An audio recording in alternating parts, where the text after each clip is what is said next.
আসসালামু আলাইকুম, স্বাগত জানাচ্ছি আরটিভির রাতের সংবাদে। আপনাদের সঙ্গে আছি আমি সিনথিয়া রহমান। স্বল্পমাত্রার কারফিউর মধ্যে কাল থেকে সব ধরনের অফিস খোলার ঘোষণা দিয়েছে সরকার। জনপ্রশাসন মন্ত্রণালয় থেকে জানানো হয়েছে, বুধ ও বৃহস্পতিবার বেলা 11টা থেকে বিকেল 3টা পর্যন্ত সরকারি, আধা সরকারি ও স্বায়ত্তশাসিত প্রতিষ্ঠান খোলা থাকবে। প্রতিমন্ত্রী ফরহাদ হোসেন আরটিভিকে জানিয়েছেন, অবস্থা বিবেচনায় ফুল টাইম অফিসের বিষয়ে সিদ্ধান্ত নেওয়া হবে। ব্যাংকিং খাতের বিষয়ে বাংলাদেশ ব্যাংক সিদ্ধান্ত নেবে বলেও জানান তিনি। বুধবার সকাল 10টা থেকে বিকেল 5টা পর্যন্ত কারফিউ শিথিল থাকায় অফিসগামীদের কোনো সমস্যা হবে না বলেও মনে করেন তিনি। স্বরাষ্ট্র মন্ত্রণালয় থেকে কারফিউর বিষয়ে পরবর্তী সিদ্ধান্ত আসলে বৃহস্পতিবার আনুষ্ঠানিকভাবে ফুল টাইম অফিসের বিষয়ে সিদ্ধান্ত জানানো হবে।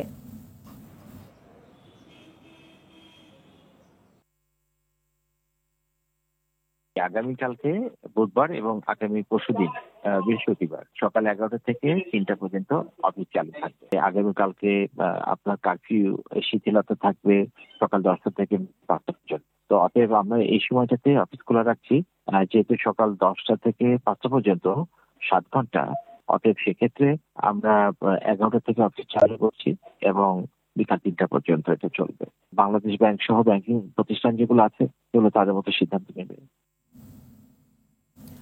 অরাজকতা অনেকটাই নিয়ন্ত্রণে, পুরো দেশ এখন নজরদারিতে আছে বলে জানান বিমান বাহিনী প্রধান air chief marshal Hasan Mahmud Khan. BTV Setu Bhaban সহ বেশ কিছু স্থাপনায় অগ্নিকাণ্ডের সময় উদ্ধার কাজে সহায়তা করে বিমান বাহিনী। হেলিকপ্টারের নাশকতায় ক্ষতিগ্রস্ত স্পটগুলো পরিদর্শন করে বিমান বাহিনী প্রধান বলেন, ইন্টারনেট বন্ধ থাকলেও বঙ্গবন্ধু স্যাটেলাইটের মাধ্যমে কার্যক্রম পরিচালনা করা হচ্ছে। ইকবাল অনেকের রিপোর্ট। রাজধানী সহ দেশের বিভিন্ন গুরুত্বপূর্ণ স্থাপনায় গেল কয়েকদিনের সহিংসতা আর অগ্নিসংযোগের ক্ষতচিহ্ন পাখির চোখে দেখা যায়। গুরুত্বপূর্ণ সরকারি বেসরকারি ভবনগুলো আগুনে পুড়ে যেন কয়লা হয়ে গেছে। ঘটনার সময় বিটিভি, সেতু ভবন, মিরপুর বিআরটিএ সহ বিভিন্ন স্থানে ফায়ার বাকেট অপারেশন পরিচালনা করে বিমান বাহিনী। পরিস্থিতি নিয়ন্ত্রণে in aid to civil power অ্যাক্টের আওতায় অসামরিক প্রশাসনকে সহায়তা করেছে বিমান বাহিনী। মঙ্গলবার সকালে হেলিকপ্টারে রাজধানীর ক্ষতিগ্রস্ত এলাকা পরিদর্শন করেন বিমান বাহিনী প্রধান air chief marshal Hasan Mahmud Khan. BTV Bhaban, Setu ভবন, তারপরে সায়েন্স ল্যাবরেটরি এবং মিরপুর বিআরটিএ, এই জায়গাগুলিতে আমরা আমাদের কার্যক্রম চালিয়েছি। আমাদের বিমানবন্দরে, বিশেষ করে হযরত শাহজালাল আন্তর্জাতিক বিমানবন্দরে 1 মিনিটের জন্য কিন্তু ফ্লাইট অপারেশন বন্ধ হয়নি। এই জন্য আমাদের বিমান বাহিনীর যারা কন্ট্রোলার আছে তাদের প্রচুর কৃতিত্ব আছে। তারা দিবারাত্রি সেখানে কন্ট্রোলে বসে আছে এবং তারা বিমান নিয়ন্ত্রণ করছে। ইন্টারনেট সেবা বন্ধ থাকলেও বঙ্গবন্ধু স্যাটেলাইটের মাধ্যমে কার্যক্রম পরিচালনা করা হচ্ছে বলেও জানান তিনি। আজকে বঙ্গবন্ধু স্যাটেলাইটের সাথে সংযোজিত হয়ে আমরা এই টেলিকাস্টটা পাচ্ছি এবং আমাদের সাথে অন্যান্য ঘাঁটি, শুধু আমাদের না, আমি বলবো সশস্ত্র বাহিনীর, আমরা সবাই আমাদের পুরো দেশের সাথে আমাদের যোগাযোগের কোনো অসুবিধা হচ্ছে না। এটা আমাদের প্যারালাল কানেকশন। যে কোনো পরিস্থিতি মোকাবেলা ও জনসাধারণের সহায়তা করতে প্রস্তুত রয়েছে বিমান বাহিনী। ইকবাল অনিক, আরটিভি, ঢাকা। রাজধানীতে দুপুর 1টা থেকে বিকেল 5টা পর্যন্ত 4 ঘন্টার জন্য কারফিউ শিথিল থাকায় রাস্তাঘাট ও বাজারে মানুষের ভিড় বাড়ে, তবে চলাচল করেনি যানবাহন। বিল দিতে অনেকে গ্যাস, পানি, বিদ্যুৎ অফিসে ভিড় করে। রাজধানীর বিভিন্ন স্থানে সিভিল প্রশাসনের অধীনে দায়িত্ব পালন করছে সেনাবাহিনী। এয়ার বাদলের রিপোর্ট। কঠোর বিধিনিষেধের মধ্যে রাজধানী সহ সারা দেশেই চলছে কারফিউ। আকাশে হেলিকপ্টার টহল দিচ্ছে, আর নিচে সেনাবাহিনী ও বিজিবির সাজোয়া যান। বিভিন্ন পয়েন্টে সর্বোচ্চ সতর্ক অবস্থায় আইন শৃঙ্খলা রক্ষাকারী বাহিনীর সদস্যরা। বিভিন্ন এলাকায় চেক পয়েন্টে তল্লাশি চলছে। যারা জরুরি প্রয়োজনে বের হচ্ছেন তাদেরকেও কাঁটাতার আর গান পয়েন্টের তল্লাশি চৌকি পার হয়ে যেতে হচ্ছে। সামনে কোনো গাড়ি দাঁড়াবেন না, সোজা চলে যান, রাস্তায় কোনো প্রকার যানজট সৃষ্টি করবেন না। সাধারণ মানুষ জানিয়েছে, নাশকতা ও প্রাণহানির চেয়ে কারফিউ ভালো, তবে পরিস্থিতি দ্রুত স্বাভাবিক হবে এমন প্রত্যাশা তাদের। মানুষ মারা যাওয়ার থেকে গ্যাঞ্জামের থেকে এটাই ভালো। আস্তে আস্তে যদি সিভিল হয় তারপর সাইডে দিলে সবথেকে বেটার। দ্রুত মানে শান্তি হোক, দেশ ভালো হোক, এটাই আমরা চাই। এই অবস্থায় আমাদের রাস্তায় নামাটাও ঠিক না, কিন্তু বিপদ বলে রাস্তায় নামছি, নাইলে নামতাম না। আমার ফ্যামিলি এই আলরাজি হাসপাতালে, এই জন্য আমি আসছি এখানে। শিথিল হয়ে যাক, আমরা খেটে খাওয়া মানুষ, আমাদের সমাজে সমান থাক। এদিকে পরিস্থিতি স্বাভাবিক করতে নিরাপত্তা বাড়ানোর পাশাপাশি নাশকতাকারীদের ধরতে যৌথ অভিযান পরিচালনা করছে সেনাবাহিনী। কিছু কিছু দুর্বৃত্ত এখনো এখানে রয়ে যাচ্ছে তাদের অসৎ উদ্দেশ্য হাসিলের জন্য, সেগুলো আমরা পুলিশ, র্যাব, বিজিবি এবং সেনাবাহিনীর সমন্বিত দলে আমরা এই এলাকাটিতে আমরা একটি চুটিং অভিযান পরিচালনা করছি, যে যারা এই যে বললাম যে দুর্বৃত্তরা যারা আছে তাদেরকে যাতে চিহ্নিত করে তাদের আটক করা যায় সে ব্যাপারে আজকের এই অভিযানটি পরিচালিত হচ্ছে। অন্যদিকে ইন্টারনেট সংযোগ না থাকায় গ্যাস ও বিদ্যুতের বিল দিতে সংস্থাগুলোতে ভিড় করছেন গ্রাহকরা। কোনো কমপ্লিকেশন আছে তাদেরটা আমরা ঠিক করে দিব, এবং যাদের ইমার্জেন্সি ব্যালেন্স শেষ না করে আসছেন তাদেরকে আমরা দিব না। কারফিউ থাকলে ইন্টারনেটে সংযোগ থাকলে তো কোনো সমস্যা ছিল না। বনশ্রী থেকে সব বন্ধ, আফতাবনগরও সব বন্ধ। ঘুরতে ঘুরতে এখন এখানে আসছে, এখানে তো একই অবস্থা, ভোগান্তিটা অনেক। আমাদের যাদের প্রিপেড মিটার ডেস্কোর বিলগুলো পে করতে পারতেছে না, দ্যাটস ওয়াই আমাদের অনেক কারেন্ট বন্ধ থাকতেছে, বা ইমার্জেন্সি ব্যালেন্সে বা কতক্ষণ চলা যাচ্ছে। কারফিউর আওতামুক্ত রয়েছে জরুরি সেবা, জ্বালানি পরিবহন, ফায়ার সার্ভিস ও গণমাধ্যম। আর বাদল, RTV, ঢাকা। কাল থেকে খুলে দেওয়া হচ্ছে সব পোশাক কারখানা। রাতে ধানমন্ডির সরকারি বাসভবনে স্বরাষ্ট্রমন্ত্রীর সঙ্গে বৈঠক শেষে কথা জানায় বিজিএমই ও বিকেএমই এর নেতারা। বৈঠক শেষে স্বরাষ্ট্রমন্ত্রী জানান, শ্রমিকদের স্ব পতিষ্ঠানের পরিচয়পত্র কারফিউ পাস হিসেবে গণ্য হবে। পণ্য পরিবহন ও আমদানি রপ্তানিতে বাড়তি নিরাপত্তার প্রয়োজন হলে আইন শৃঙ্খলা বাহিনী সহায়তা দেবে। বিজিএমই সভাপতি SM মান্নান কোচি বলেন, সহিংসতায় শিল্প কারখানার প্রায় ৬,৪০০ কোটি টাকার ক্ষতি হয়েছে।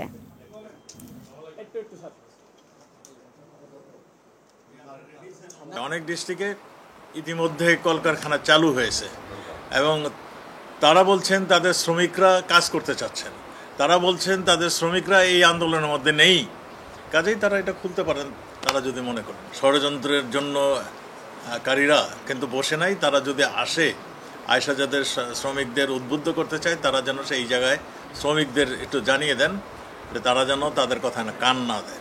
বায়ার যদি কোনো ক্যান্সেলেশন দেয় বা অর্ডার বাতিল, অর্থাৎ আবার যদি মাল না নেয় তাহলে আমাদের আরও বড় ক্ষতির সম্মুখীন হব। তো যাই হোক, আশা করি অতি দ্রুতই আমাদের যোগাযোগ ব্যবস্থাও আমরা করতে পারবো। দেশের বর্তমান পরিস্থিতিতে নিম্নবিত্ত ও খেটে খাওয়া মানুষের পাশে দাঁড়াতে আওয়ামী লীগ ও সহযোগী সংগঠনের নেতাকর্মীদের প্রতি আহ্বান জানিয়েছেন দলের সভাপতি ও প্রধানমন্ত্রী শেখ হাসিনা। এক বিবৃতিতে সমাজের বিত্তবানদেরও এগিয়ে আসার অনুরোধ জানান তিনি। সরকার প্রধান বলেন, কোটা আন্দোলনকে কেন্দ্র করে সাম্প্রতিক ঘটনা প্রবাহ এবং কমপ্লিট শাটডাউন কর্মসূচির কারণে সাধারণ মানুষের জীবন জীবিকা অচল হয়ে পড়ে। নিম্নবিত্ত খেটে খাওয়া মানুষের উপার্জনের স্বাভাবিক কার্যক্রমও সাময়িকভাবে বিঘ্নিত হচ্ছে।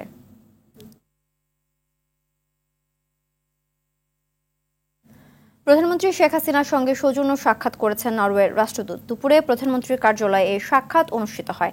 এ সময় রাষ্ট্রদূত প্রধানমন্ত্রী শেখ হাসিনার নেতৃত্বের প্রশংসা করেন। উন্নত বাংলাদেশ গড়ার পথে তার দেশ সবসময় পাশে থাকবে বলেও জানান তিনি।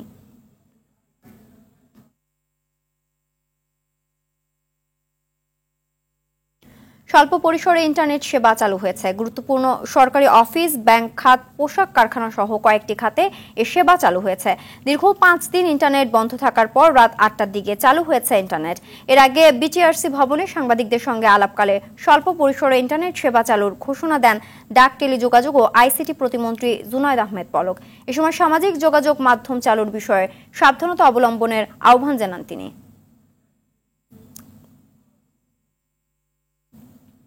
সর্বোচ্চ আদালতের নির্দেশনা অনুযায়ী সরকারি, আধা সরকারি ও স্বায়ত্তশাসিত প্রতিষ্ঠানে চাকরির সব গ্রেডে মেধার ভিত্তিতে 93% নিয়োগের বিধান রেখে প্রজ্ঞাপন জারি করেছে সরকার। বাকি 7% কোটা থাকবে। দুপুরে রাজধানীর নিজ বাসায় সংবাদ সম্মেলনে আইনমন্ত্রী বলেন, এটি অবিলম্বে কার্যকর হবে। শিক্ষার্থীদের সব দাবির ব্যাপারে সরকার আন্তরিক। ঘটনার সুষ্ঠু তদন্ত ও শিক্ষার পরিবেশ নিশ্চিত করা হবে। শিক্ষার্থীদের ক্লাসে ফিরে যাওয়ার আহ্বান জানান আনিসুল হক। মারুফ রেজা রিপোর্ট। কোটা সংস্কার আন্দোলন শুরুর 3 সপ্তাহের মাথায় প্রতিশ্রুতি রাখল সরকার। কার্যকর হলো কোটা সংস্কারের প্রজ্ঞাপন অনুযায়ী সরকারি চাকরিতে 93% নিয়োগ হবে মেধার ভিত্তিতে, বাকি 7% কোটায়, যা বিন্যাস হবে মুক্তিযোদ্ধা, ক্ষুদ্র জাতিগোষ্ঠী, প্রতিবন্ধী আর তৃতীয় লিঙ্গের জনগোষ্ঠীর মধ্যে। এই আদেশ অবিলম্বে কার্যকর হইবে। প্রজ্ঞাপনটি দ্রুত বাস্তবায়নের কথা জানিয়ে এর আদ্যপান্ত তুলে ধরেন আইনমন্ত্রী। সরকার এই মর্মে আদেশ জারি করিতেছে যে সমতার নীতি ও অনগ্রসর জনগোষ্ঠীর প্রজাতন্ত্রের কর্মে প্রতিনিধিত্ব লাভ নিশ্চিতকরণের লক্ষ্যে সরকারের বিভিন্ন প্রতিষ্ঠানে সরাসরি নিয়োগের ক্ষেত্রে সকল গ্রেডে নিম্নরূপভাবে কোটা নির্ধারণ করা হইল। বিগত 4 অক্টোবর 2018 তারিখের পরিপত্র নম্বর এত সহ পূর্বে জারিকৃত ও এ সংক্রান্ত সকল পরিপত্র প্রজ্ঞাপন আদেশ নির্দেশ অনুশাসন রহিত করা হইল। আন্তরিকতা ছিল শিক্ষার্থীদের অন্যান্য দাবি পূরণেরও। সেই সঙ্গে শিক্ষা প্রতিষ্ঠানের সুষ্ঠু পরিবেশ ফেরানোর পাশাপাশি প্রতিশ্রুতি দেন আন্দোলনে আহত শিক্ষার্থীদের চিকিৎসা আর ঘটনা তদন্তে কমিটি গঠনের। শিক্ষার পরিবেশ ফিরিয়ে আনা এবং সকল ছাত্রছাত্রীদের সুরক্ষা ও নিরাপত্তার পরিবেশ সরকার তৈরি করবে। আগের যে সহিংসতা হয়েছে তার জন্য একটা বিচার বিভাগীয় তদন্তর কথা, সেখানে আমরা বিচার বিভাগীয় তদন্তের জন্য 100 সদস্য বিশিষ্ট একটা কমিটি করে দিয়েছি, তিনি কাজ করা শুরু করেছেন। আইনমন্ত্রী বলেন, জনজীবনে স্বস্তি ফিরলেই তুলে দেওয়া হবে কারফিউ। জনজীবনে যখন স্বস্তি আসবে আমরা অবশ্যই কারফিউ প্রত্যাহার করব। এ সময় এক প্রশ্নের জবাবে তথ্যমন্ত্রী বলেন, পরিস্থিতি স্বাভাবিক হয়ে আসলে হতাহতের বিষয়ে বিস্তারিত জানাবে সরকার। আক্রান্ত যখন আপনি হবেন তখন আপনার আত্মরক্ষার্থে ফাইট ব্যাক করতে হয়। তো যখন আমরা ফাইট ব্যাক করেছি তখন আক্রমণকারীদেরকে আমরা ফাইট ব্যাক করার ফলে সংঘর্ষ তৈরি হয়েছে। আমরা নিন্দা জানাই, দুঃখ প্রকাশ করি এবং বিচার করে প্রত্যেককে সে যেই হোক বিচারের করে সাজার আওতায় আনা হবে। মারফ্রেজা, RTV, ঢাকা। সংকটে দেশের পাশে না দাঁড়িয়ে ডক্টর মোহাম্মদ ইউনূস সহিংস পরিস্থিতিতে বিদেশি রাষ্ট্রের হস্তক্ষেপ কামনা করে রাষ্ট্রদ্রোহ অপরাধ করেছেন বলে অভিযোগ করেছেন পররাষ্ট্রমন্ত্রী ডক্টর হাসান মাহমুদ। দুপুরে সংবাদ সম্মেলনে তিনি আরও বলেন, বিদেশি কিছু গণমাধ্যম সহিংসতার ঘটনায় নিহত ও আহতের মিথ্যা তথ্য প্রচার করেছে। ইতোমধ্যে বাংলাদেশের পক্ষ থেকে প্রতিবাদ জানানো হয়েছে। আতিকা রহমানের রিপোর্ট।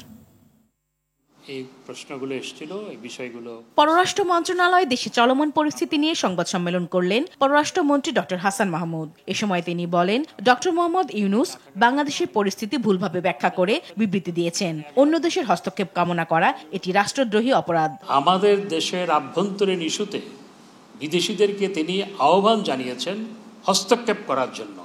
এটি রাষ্ট্রবিরোধী।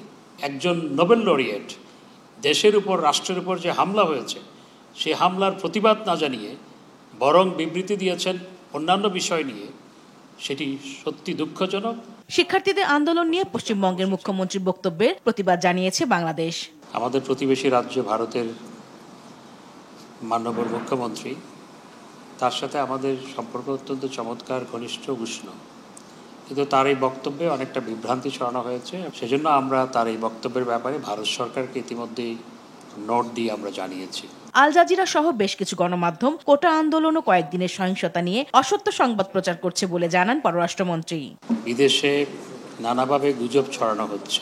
ইন্টারনেট না থাকার সুবাদে সেই গুজব বিদেশে যেভাবে ছড়ানো হচ্ছে সেটি অত্যন্ত অনভিপ্রেত এবং নিজস্ব কন্টেন্ট বানিয়ে নানা ধরনের গুজব ছড়ানো হচ্ছে। আমরা আমাদের মিশনগুলোকে এ ব্যাপারে সতর্ক করেছি। আমরা ইতিমধ্যেই কাতারে যে আমাদের অ্যাম্বাসেডর আছে তাকে দায়িত্ব দিয়েছি আল জাজিরা কর্তৃপক্ষের সাথে কথা বলার জন্য।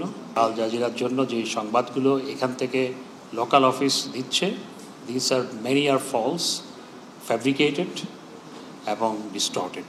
মন্ত্রী এ সময় জানান, ঢাকায় যেসব গুরুত্বপূর্ণ স্থাপনায় হামলা হয়েছে সেসব ক্ষতিগ্রস্ত স্থান বুধবার পরিদর্শন করবেন বিভিন্ন দেশের রাষ্ট্রদূত। আতিকা রহমান, RTV, ঢাকা। দেশের গুরুত্বপূর্ণ স্থাপনাগুলো টার্গেট করে ধ্বংসযজ্ঞ চালিয়েছে দেশবিরোধী শক্তি। নৈরাজ্যকারীদের চিহ্নিত করে গ্রেফতার অভিযান চলছে বলে জানিয়েছেন র্যাব মহাপরিচালক হারুনুর রশিদ। আর লন্ডন থেকে তারেক রহমানের নির্দেশে বিএনপি জামায়াত সারা দেশে অরাজকতা চালিয়েছে বলে জানিয়েছেন পুলিশের অতিরিক্ত কমিশনার হারুনুর রশিদ। দুপুরে আলাদা সংবাদ সম্মেলনে এসব কথা বলেন তারা। রফিকুল ইসলামের সহযোগিতায় সাদিয়া কানিজের রিপোর্ট। কোটা সংস্কারের দাবিতে চলা আন্দোলনকে পুঁজি করে গেল কয়েকদিনের রাজধানী সহ সারা দেশে ব্যাপক তাণ্ডব ও অগ্নিসংযোগ করে দুর্বৃত্তরা। সহিংসতায় নেতৃত্ব দিয়েছেন বিএনপি নেতা সালাউদ্দিন আহমেদ টুকু, তৌফিকুল আলম মজনু, সাইফুল ইসলাম নীরব, আমিনুল হক সহ বেশ কয়েকজন নেতা। এমন তথ্য জানান পুলিশের যুগ্ম কমিশনার হারুনুর রশিদ। লন্ডনের তারিখ জিয়া এবং বিএনপির অনেক সিনিয়র নেতাদের নির্দেশে এবং ইসলামী যে ছাত্র শিবির তাদের যে নেতা গোলাম কাওয়া তাদের নির্দেশে তারা বিভিন্ন জায়গাগুলিতে তারা এই হত্যার ধ্বংসলীলা চালায়। র্যাব মহাপরিচালক জানান দেশের গুরুত্বপূর্ণ স্থাপনা টার্গেট করে ধ্বংসযজ্ঞ চালিয়েছে দেশবিরোধী শক্তি। নাশকতার ঘটনায় গণ অধিকার পরিষদের যুগ্ম সদস্য সচিব তারেক রহমান সহ 4 জনকে গ্রেপ্তার করেছে র্যাব। তারা চেয়েছিল যে এই ধ্বংসযজ্ঞ চালিয়ে পুরা শহরকে তারা অকার্যকর করে দেবে এবং আপনার সরকারকে একটা চ্যালেঞ্জের মধ্যে ফেলে দেবে, একটা বিব্রতকর অবস্থার মধ্যে ফেলে দেবে সরকার। র্যাব জানায় নাশকতার সঙ্গে জড়িত সবাইকে আইনের আওতায় এনে শাস্তি নিশ্চিত করা হবে। সাদিয়া কানিজ, আরটিভি, ঢাকা। দেশের উন্নয়ন অগ্রযাত্রা ধরে রাখতে দেশবিরোধী অপশক্তির বিরুদ্ধে ছাত্র ও যুব সমাজকে এগিয়ে আসার আহ্বান জানিয়েছেন আওয়ামী লীগ প্রেসিডিয়াম সদস্য জাহাঙ্গীর কবির নানক। এদিকে বিএনপি মহাসচিব মির্জা ফখরুল ইসলাম আলমগীর অভিযোগ করেছেন, কারফিউ জারি করে জনগণকে চরম ভোগান্তির মধ্যে ঠেলে দেওয়া হয়েছে। আরও জানাচ্ছেন বিপুল দেবরায়। উদ্বেগ উৎকণ্ঠা কাটিয়ে আবারও রাজনীতিতে ফিরেছে প্রাণচাঞ্চল্য। কারফিউ শিথিলের সময়গুলোতে আওয়ামী লীগ ও বিএনপি নানা কর্মসূচি পালন করছে। আওয়ামী লীগ সভাপতি প্রধানমন্ত্রী শেখ হাসিনার নির্দেশনায় গরিব ও দুস্থদের মাঝে খাদ্য সামগ্রী বিতরণ করছে আওয়ামী লীগ। দুপুরে শ্যামলীতে খাদ্য সামগ্রী বিতরণ অনুষ্ঠানে দলের প্রেসিডিয়াম সদস্য জাহাঙ্গীর কবির নানক বলেন, দেশে নৈরাজ্য সৃষ্টিকারীদের বিরুদ্ধে ঐক্যবদ্ধ প্রতিরোধ গড়ে তুলতে হবে। ধ্বংসলীলার ক্ষত চিহ্ন মুছে যাবার নয়, বাঙালি জাতিকে, দেশবাসীকে, ছাত্র সমাজকে, যুব সমাজকে শেখ হাসিনার নেতৃত্বে দেশ রক্ষার জন্য এই অশুভ সন্ত্রাসীদের বিরুদ্ধে রুখে দাঁড়াতে হবে। এদিকে সন্ত্রাস ও নৈরাজ্যের বিরুদ্ধে রাজধানীর উত্তরার আজিমপুরে আওয়ামী লীগের পক্ষ থেকে অবস্থান কর্মসূচি পালন করা হয়। এতে বক্তারা বলেন, দেশের মানুষের শান্তি রক্ষায় পাড়া মহল্লায় থাকবে আওয়ামী লীগ ও সহযোগী সংগঠনের নেতাকর্মীরা। সাধারণ পাবলিকের জানমালের নিরাপত্তার জন্য আমরা রাজপথে আছি। বাংলাদেশ আওয়ামী লীগের উত্তর পশ্চিম এবং ঢাকা 18 আসনের জনাব হাবিব ভাইয়ের নেতৃত্বে আমরা আজকে এখানে অবস্থান নিচ্ছি। যতদিন পর্যন্ত তারা আন্দোলন করবে, আমরা শেখ হাসিনার নেতৃত্বে, বাংলাদেশ আওয়ামী লীগের নেতৃত্বে আমরা রুটে আছি, রুটে থাকবে। অন্যদিকে বিএনপি মহাসচিব মির্জা ফখরুল ইসলাম আলমগীর গণমাধ্যমে পাঠানো এক বিবৃতিতে বলেন, কারফিউ জারি করে দেশবাসীকে চরম ভোগান্তিতে ফেলে দিয়েছে সরকার।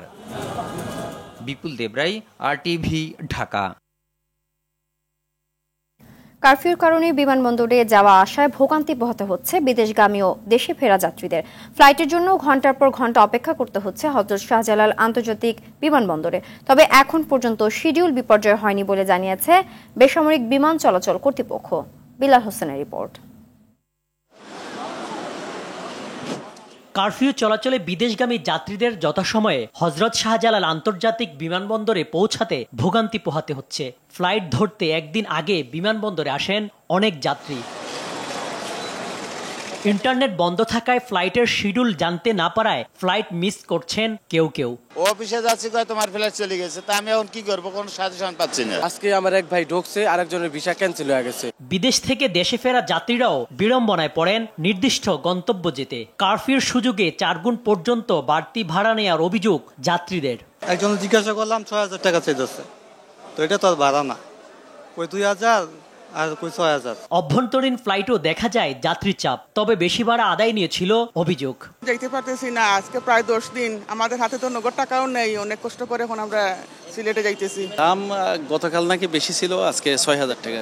ইন্টারনেট সংযোগ না থাকায় অগ্রিম টিকিট বিক্রি করতে না পারায় ক্ষতির মুখে পড়েছে বেসরকারি এয়ারলাইন্সগুলো। ইন্টারনেট বন্ধ, ওয়েবসাইট বন্ধ, কোনো মাধ্যমে আমরা টিকিট ইস্যু করতে পারছি না। শুধুমাত্র আমাদের এয়ারপোর্ট কাউন্টারের মাধ্যমে ডোমেস্টিক এবং ইন্টারন্যাশনাল প্রত্যেকটা রুটের টিকিট ইস্যু হচ্ছে, যেটা যথেষ্ট না একটা এয়ারলাইন্সকে টিকে থাকার জন্য।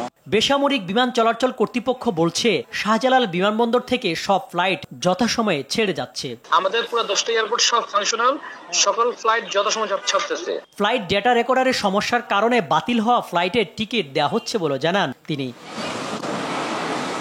বিল্লাল হোসেন, আরটিভি, ঢাকা। খেলার খবর, ক্রিকেট।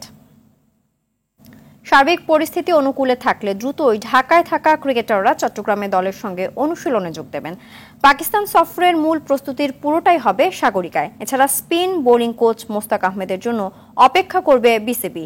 তার সাড়া না পেলে বিকল্প ব্যবস্থা গ্রহণ করবে বোর্ড। মঙ্গলবার গণমাধ্যমে এমন তথ্য জানান বিসিবির ক্রিকেট অপারেশনস কমিটির চেয়ারম্যান জালাল ইউনুস।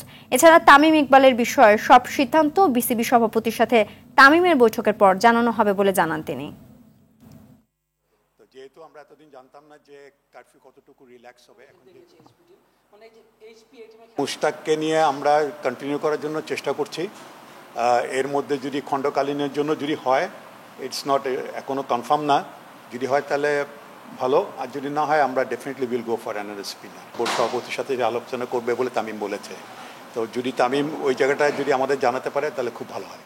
রাতের সংবাদ এ পর্যন্তই। সবশেষ সংবাদ জানতে যে কোনো মোবাইল ফোন থেকে 24141 নম্বরে ডায়াল করুন। মধ্যরাতের সংবাদ 1টায় দেখার আমন্ত্রণ রইল। ধন্যবাদ সবাইকে।